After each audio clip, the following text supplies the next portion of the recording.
My name's Tommy and this is Modern Ronin Media, the channel where we talk about filmmaking for the people who love the art of film. Today we are here to answer last week's question, what do you do with a dusty scarf? Well, if you're REVAR Cine, you make a great camera filter. As I mentioned in the small rig matte box video, I love front of lens filtration. I have owned many different neutral density filters up to a 10 stop, which I still currently use on long exposure photography. When it comes to cinematography, it's not just about neutral density filters. It's about using filtration to get a look. The filter we are going to be talking about is Scarf Dust. I purchased this filter back in December, so these are my thoughts alone. This filter is very subtle, which makes it hard to do a definitive review. So I'm going to tell you what I like about it and how I plan to implement it, not just on the Nightmare Phantom, but on other projects as well. First, let's talk about the obvious things that this filter does. Two things that jump out right away are the filter's ability to pop light sources with a beautiful bloom or halation that wraps around any talent or subject in the foreground. The other thing is it does a great job at adding a subtle amount of diffusion and glow to the skin.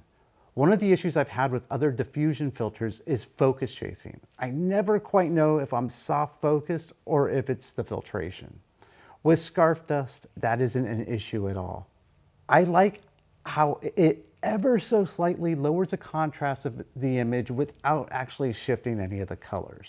When it comes to using it, I shot the entire Aperture Lantern first impressions video with it. I love how it added just the right amount of character to the lantern.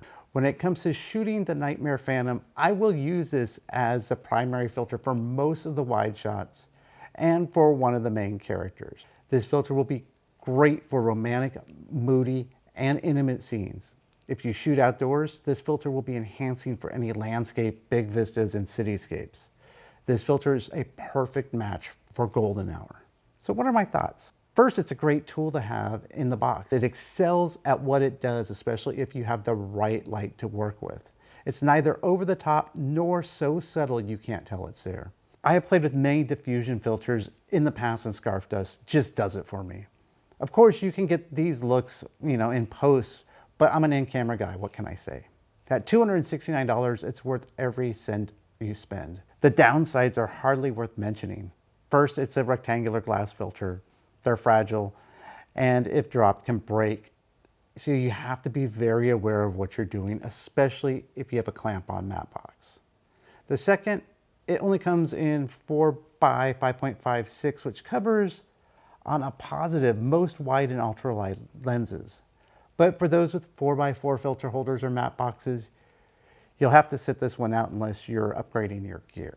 Well, that's it for this video. I really hope you enjoyed this quick product review. Please, if you like this video, leave a comment, share it, and smash the like button.